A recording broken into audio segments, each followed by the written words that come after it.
School of science में आपका फिर से स्वागत है। पिछली वीडियो तक हमने ये सीख लिया था कि रासायनिक अभिक्रिया क्या है, उसके अभिलक्षण क्या हैं और हर एक अभिलक्षण को उदाहरण के साथ समझे थे। उसके बाद हमने रासायनिक समीकरण लिखना, उसे संतुलित करना सीखा था और इसके बाद मैंने आपको एक वंडरफुल होमवर्क दिया था। आई होप कि आपने उसे किया होगा, राइट। अब हम तीसरे भाग पे पहुँचे हैं और हम तीसरे भाग को शुरू करने जा रहे हैं। तो आज हम सीखेंगे कि रासायनिक अभिक्रियाओं के प्रकार क्या हैं। तो रासायनिक अभिक्रियाओं के मुख्य प्रकार यहाँ पर आपको दिखेंगे।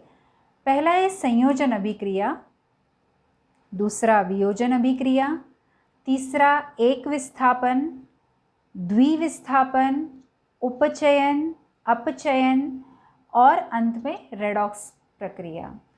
अब हम इन सभी प्रक्रियाओं को बारी बारी समझते हैं। पहली प्रक्रिया आती है संयोगीकरण की प्रक्रिया। देखिए, संयोगीकरण की प्रक्रिया में दो या दो से अधिक अभिकारक मिलकर एक उत्पाद तैयार करते हैं। इसका मतलब कि दो या दो से अधिक अभिकारकों के बीच बंध बनकर और एक नए उत्पाद का निर्माण होता है। दैट मीन्स अगर हम सांकेतिक रूप से कहें तो A प्लस B दो अभिकारक मिलकर एक ही उत्पाद C का निर्माण करते हैं। इसे संयोगीकरण प्रक्रिया कहते हैं। अब इसके हम उदाहरण देख लेते हैं। पहला उदाहरण है यहाँ पे कैल्शियम ऑक्साइड की पानी के साथ प्रक्रिया होकर, यानी CaO की प्रक्रिया H2O के साथ होने से कैल्शियम हाइड्रोक्साइड CaOH ट्वाइस बनता है प्लस ऊष्मा उत्पन्न होती है। दूसरा है कोयले का ऑक्सीजन की हाजिरी में दहन। आपने कोयले को जलते हुए देखा होगा। तो कोयला हवा की ऑक्सीजन के साथ जुड़कर कार्बन डाइऑक्साइड बनाता है। तीसरा उदाहरण है H2 और O2 जुड़कर H2O का अणु बनाते हैं। तो आपने तीनों ही उदाहरणों में देखा होगा कि एक से ज़्यादा अभिकारक हैं और एक ही उत्पाद है। इसका मतलब अभिकारकों की संख्या अधिक, दो या दो से अधिक, और उत्पाद की संख्या एक। ऐसी प्रक्रिया को संयोगीकरण की प्रक्रिया कहते हैं। अब इससे विपरीत प्रक्रिया यानी उल्टी प्रक्रिया है वियोजन प्रक्रिया। वियोजन प्रक्रिया में क्या होता है कि एक ही अभिकारक हो और उस पर प्रक्रिया होकर दो या दो से अधिक उत्पाद तैयार होते हैं। तो आपको पता है कि संयोगीकरण में बंधों का निर्माण हुआ था और नया उत्पाद बना था। वियोजन प्रक्रिया में बंध टूटेंगे और नए उत्पादों का निर्माण होगा। यहाँ पर उसे सांकेतिक रूप से दिखाया गया है कि A प्रक्रिया में से अभिकारक पर प्रक्रिया होकर B और C उत्पाद मिले हैं। अब हम वियोजन प्रक्रिया के प्रकारों को देखते हैं। तो वियोजन प्रक्रिया के 3 प्रकार हैं: ऊष्मीय वियोजन, वैद्युतीय वियोजन और प्रकाशीय वियोजन। बारी बारी इन प्रकारों को भी समझेंगे हम। पहला प्रकार है ऊष्मीय वियोजन। आप नाम को ध्यान से देखेंगे, ऊष्मीय वियोजन, तो वही आपको उसका उत्तर देगा कि ऐसा वियोजन जिसमें ऊष्मा का बहुत बड़ा रोल रहा हो, यानी कि जो वियोजन अभिक्रिया ऊष्मा के कारण, ऊष्मा के तापन के कारण संपन्न हुई हो, उसे ऊष्मीय वियोजन कहते हैं। ठीक है, जिसमें उदाहरण है कि यदि पोटेशियम क्लोरेट को ऊष्मा प्रदान की जाती है तो पोटेशियम क्लोराइड और ऑक्सीजन मुक्त होती है। अन्य उदाहरण एक समझेंगे हम कि कैल्शियम कार्बोनेट को यदि ऊष्मा प्रदान की जाती है, यानी ऊष्मीय वियोजन किया जाता है, ऊष्मा द्वारा वियोजन किया जाता है, तो calcium oxide plus carbon dioxide gas मुक्त होती है। इन दोनों ही उदाहरणों में आपको दिखा होगा कि अभिकारक एक है और बनने वाले उत्पाद दो या दो से अधिक हैं। ये ऊष्मीय वियोजन हुआ। अब दूसरा प्रकार है वैद्युतीय वियोजन। इस वैद्युतीय शब्द से भी आपको पता चलेगा, जैसे उष्मीय से हमने ऊष्मा को समझा था, वैसे वैद्युतीय यानी विद्युत के द्वारा वियोजन।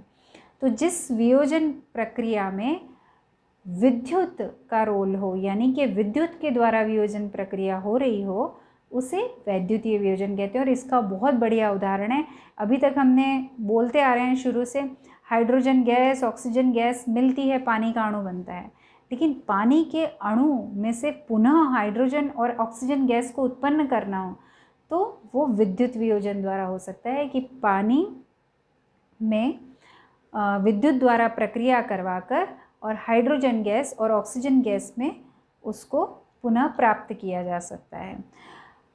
अब तीसरा प्रकार है वियोजन का प्रकाशीय वियोजन। नाम पर से सिद्ध हो रहा है कि यदि वियोजन की प्रक्रिया प्रकाश के कारण संपन्न हो रही है तो उसे प्रकाशीय वियोजन कहेंगे। और इसका बहुत बढ़िया उदाहरण है सिल्वर क्लोराइड का। सिल्वर क्लोराइड को यदि सूर्य प्रकाश में, किसी प्लेट में सिल्वर क्लोराइड लेकर यदि सूर्य प्रकाश में थोड़े समय के लिए, कुछ घंटों के लिए छोड़ दिया जाए तो उसके बीच ये प्रक्रिया होती है। प्रक्रिया के अंत में सिल्वर और क्लोराइड, सिल्वर अलग हो जाती है धातु और क्लोरीन गैस उत्पन्न होती है। तो ये हो गई प्रकाशीय वियोजन की प्रक्रिया। इसके बाद अगला प्रकार आता है प्रक्रिया में विस्थापन प्रक्रिया। विस्थापन करना मतलब किसी को उसके स्थान से हटा देना, विस्थापित करना और खुद जाकर बैठ जाना। तो विस्थापन अभिक्रिया क्या है? देखिए, ऐसी अभिक्रियाएं जिसमें अधिक क्रियाशील पदार्थ या धातु कम क्रियाशील पदार्थ को उसके स्थान से विस्थापित कर दे। जैसे आपके साथ भी क्लास में ऐसा होता होगा कि जो स्ट्रॉन्ग स्टूडेंट है वो आकर बोलता होगा वीक स्टूडेंट को कि हट जा, मेरी प्लेस है, मुझे बैठना है। तो वैसा पदार्थों में भी यदि हो कि अधिक अभिक्रियाशील पदार्थ कम क्रियाशील पदार्थ को विस्थापित कर दे तो इस प्रक्रिया को विस्थापन प्रक्रिया कहते हैं। इसमें भी दो प्रकार हैं, एक विस्थापन प्रक्रिया और द्विविस्थापन प्रक्रिया। तो हम सबसे पहले एक विस्थापन प्रक्रिया को समझते हैं। एक विस्थापन प्रक्रिया यानी वह अभिक्रिया जिसमें अधिक अभिक्रियाशील पदार्थ जो है वो अन्य कम अभिक्रियाशील पदार्थ को, धातु को उसके यौगिक से विस्थापित कर दे, उसे एक विस्थापन अभिक्रिया कहते हैं। जैसे कि आप यहाँ उदाहरण देख रहे हैं कि Mg मैग्नीशियम को यदि HCl में डाला जाता है तो मैग्नीशियम धातु HCl में से हाइड्रोजन धातु को क्लोरीन से विस्थापित कर देती है और स्वयं जाके वो स्थान को ले लेती है। इसका मतलब प्रोडक्ट बन जाती है MgCl2 और हाइड्रोजन जो विस्थापित हो गया था वो गैस के रूप में उत्पन्न होता है। तो ये हो गया विस्थापन, जगह ले लेना। यहाँ पर एक विस्थापन हुआ है, एक धातु ने स्थान बदला है, इसीलिए एक विस्थापन कहेंगे।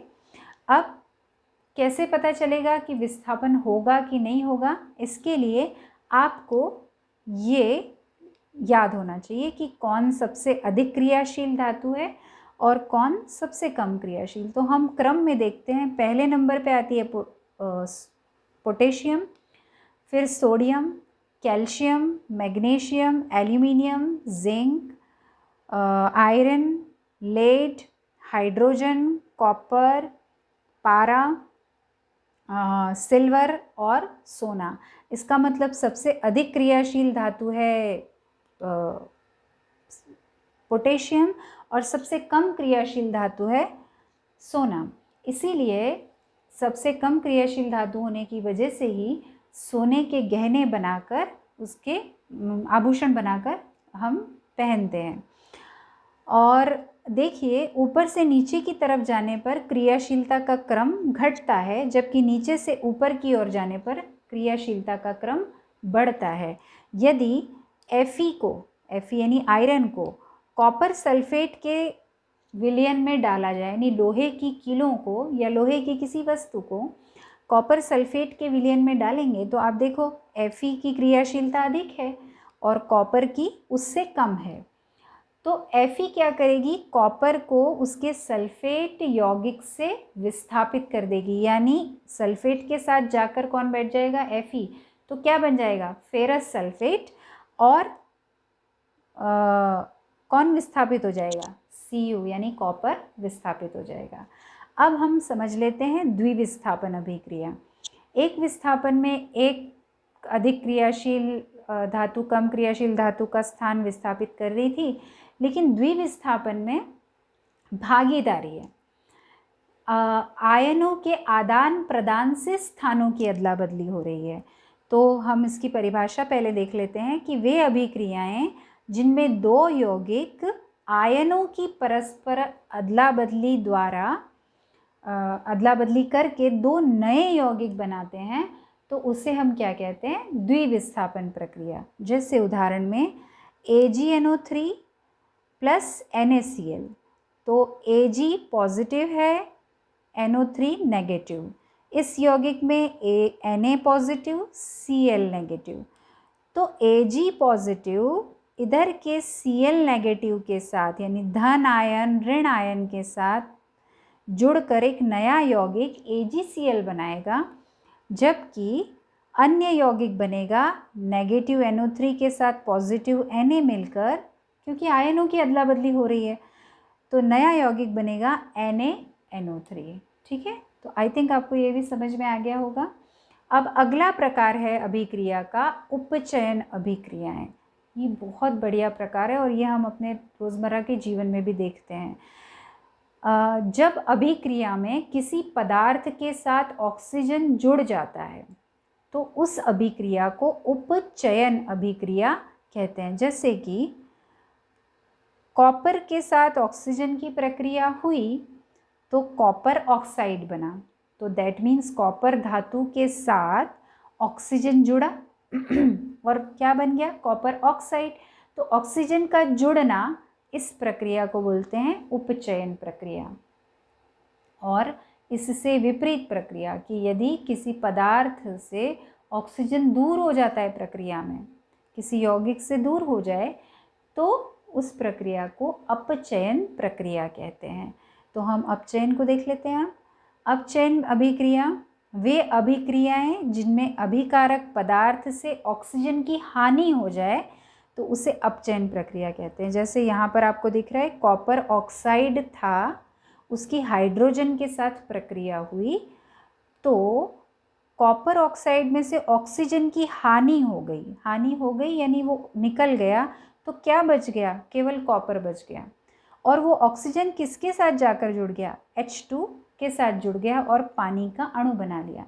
तो यहाँ पर हमें उपचयन भी देखने को मिल रहा है इसमें और अपचयन भी। देखिए कॉपर ऑक्साइड जो है उसमें से ऑक्सीजन की हानि हो गई है, इसलिए हम ये कह सकते हैं कि कॉपर ऑक्साइड का क्या हो गया, अपचयन। लेकिन साथ ही H2 हाइड्रोजन के साथ ऑक्सीजन जुड़ गया है उत्पाद में, तो इसीलिए हम क्या कहेंगे कि H2 का क्या हुआ है, उपचयन। ठीक है, और यहाँ जैसे यहाँ दोनों प्रक्रिया हुई है, तो ऐसी प्रक्रिया को जहाँ जिस प्रक्रिया में उपचयन और अपचयन दोनों देखने को मिले, यानी ऑक्सीडेशन रिडक्शन दोनों देखने को मिले, उसे रेडॉक्स प्रक्रिया कहते हैं। तो क्या ऐसी अपचयन उपचयन की प्रक्रियाएं हमारे रोज़मर्रा के जीवन में भी देखने को मिलती हैं? तो हाँ, देखिए संक्षारण संक्षारण यानी जंग लगना, सिंपल भाषा में अगर हम कहें, इसकी परिभाषा देख लेते हैं। जब कोई पदार्थ अपने आसपास में अम्ल, नमी, आर्द्रता के संपर्क में आता है तो वो क्या हो जाता है, संक्षारित हो जाता है। तो इस प्रक्रिया को संक्षारण कहते हैं। जैसे कि लोहे पर जंग लगना, इसका उदाहरण हम पहले ही समझ चुके हैं। तांबे के बर्तन पर हरी परत का जमना, जैसे लोहे पर जंग लगता है तो वो ऑरेंज कलर का दिखता है, आपने देखा होगा। इसी तरह से तांबे के बर्तनों पे हरे रंग का जो परत है वो जम जाता है। तीसरा है चांदी का काला हो जाना। चांदी का काला पड़ना क्योंकि वातावरण में सल्फर गैस है, तो चांदी उसके साथ जुड़कर सिल्वर सल्फाइड बनाती है और इसलिए उसकी काली परत बन जाती है। तो ये हो गए संक्षारण के उदाहरण। अब ये संक्षारण को रोकने के कोई उपाय हैं क्या, उन्हें देख लेते हैं। हमें पता ही है कि पेंट करके, ग्रीस लगाकर, यशद लेपन करके यानी गैल्वेनाइजेशन करके हम उसे रोक सकते हैं। क्रोमियम प्लेटिंग द्वारा मिश्र धातु बनाकर जैसे लोहा अगर सिंपल है तो उससे जंग लगता है, लेकिन लोहे के साथ जब कार्बन को मिलाकर तो स्टील बनता है, तो उस स्टील पर जंग नहीं लगता है। तो मिश्र धातु बनाकर भी संक्षारण से रोका जा सकता है। लास्ट टॉपिक है हमारे चैप्टर का, वो है विकृत गंधिता। नेक्स्ट टॉपिक है विकृत गंधिता। विकृत गंधिता क्या है, इसे हम बड़ा आसानी से समझ सकते हैं। आपने देखा होगा कि आपके घर में खाद्य पदार्थों को यदि लंबे समय तक खुला छोड़ दिया जाए, बाहर रखा जाए, तो उसमें उपस्थित वसा एवं तेल युक्त जो पदार्थ होते हैं वो हवा की ऑक्सीजन के साथ प्रक्रिया करके उपचयित हो जाते हैं और एक अरुचिकर गंध और स्वाद पैदा करते हैं। इस प्रक्रिया को यानी खाद्य पदार्थों के उपचयित होने की जो प्रक्रिया है उसे विकृत गंधिता कहते हैं। और विकृत गंधिता से रोकने के लिए खाद्य पदार्थों को एयरटाइट डब्बों में रखा जाता है ताकि वो ऑक्सीजन के साथ प्रक्रिया न कर सकें। इसके अलावा नाइट्रोजन गैस, आपने देखा होगा कि चिप्स वगैरह के जो पैकेट आते हैं तो उसमें चिप्स को विकृत गंधिता से बचाने के लिए उसमें नाइट्रोजन गैस को भरा जाता है। और इसका कारण है कि नाइट्रोजन गैस जो है वो अक्रियाशील गैस है, जिसके कारण वो पदार्थों में उपस्थित वसा एवं तेलों को उपचयित होने से रोकती है। तो फ्रेंड्स, इस तरह से हमने पूरा पाठ अच्छे से पढ़ लिया। आज के इस वीडियो में हमने क्या पढ़ा वो हम देखते हैं। रासायनिक अभिक्रिया के मुख्य प्रकार, संयोजन अभिक्रिया को उदाहरण सहित समझाना, वियोजन को उसके प्रकार सहित समझाना, एक विस्थापन क्या है, द्विविस्थापन क्या है, ये सीखा हमने। उपचयन और अपचयन को उदाहरण सहित समझाना, विकृत गंधिता अर्थात क्या, संक्षारण अर्थात क्या और संक्षारण को रोकने के उपाय, इतना हमने सीखा है। ओके, आई होप ये पूरा चैप्टर आपको बहुत अच्छे से समझ में आ गया होगा। यदि आपके कोई प्रश्न हैं तो आप नीचे कमेंट बॉक्स में डाल सकते हैं।